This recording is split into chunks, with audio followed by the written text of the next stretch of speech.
We've been talking so much about the numbers, and yeah, usually that's how you play devil's advocate, is you talk about, oh, well, stats say crime is down. However, I can tell you firsthand here in downtown D.C. where we work, right here around our bureau, just in the past 6 months, there were 2 people shot. 1 person died, literally 2 blocks down here from the bureau.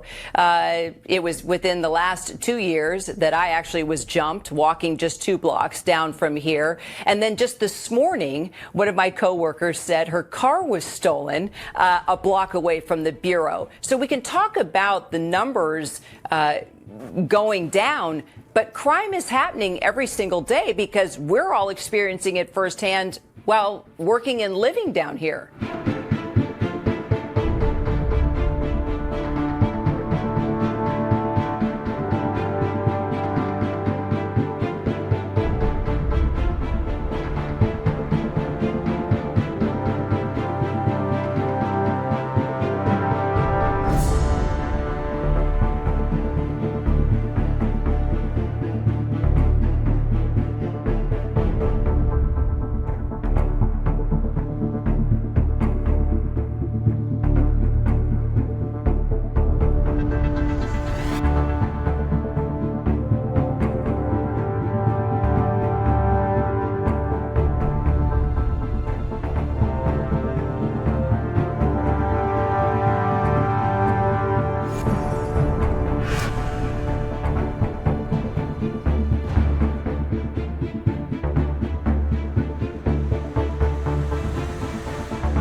Back to the US now, and in some breaking news, Donald Trump is officially enacting a federal takeover of police in Washington, D.C., while also deploying the National Guard to fight crime in the US Capitol.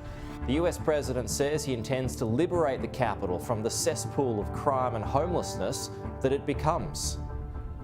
President Trump says it's Liberation Day in D.C. We are taking our capital back, and announced the federal government is taking control of the local police force and deploying the National Guard. The murder rate in Washington today is higher than that of Bogota, Colombia, Mexico City, some of the places that you hear about as being the worst places on earth. The federal oversight comes as the district is struggling to manage a rise in youth crime.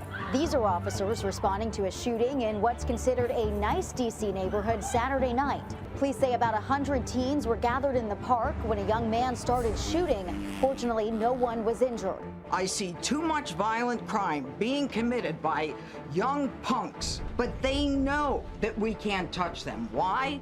Because the laws are weak. But not everyone thinks it's necessary for the federal government to step in. Whose city? Our city! Some D.C. residents think it's overreach. He wants to assert more of his authority over D.C., and we are here to say he can't have does not care about DC's safety.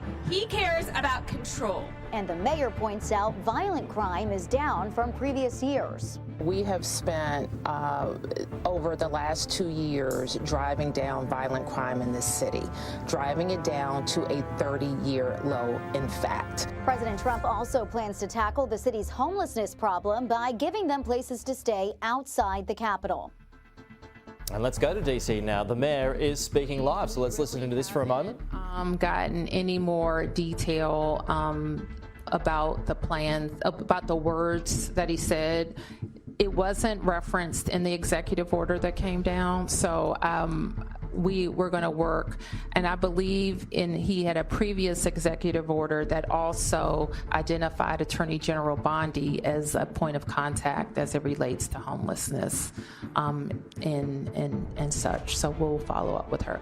Okay, last two questions. Yes.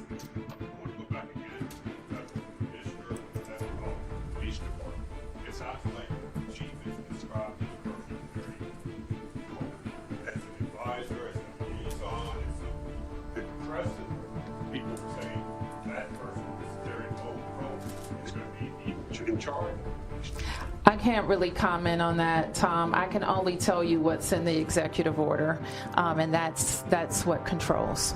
Yep. Law enforcement. Can you identify yourself? Okay. What's your name? Okay. Thanks, Maddie. Will David just be coordinating with law enforcement when it comes to immigration academic clearance?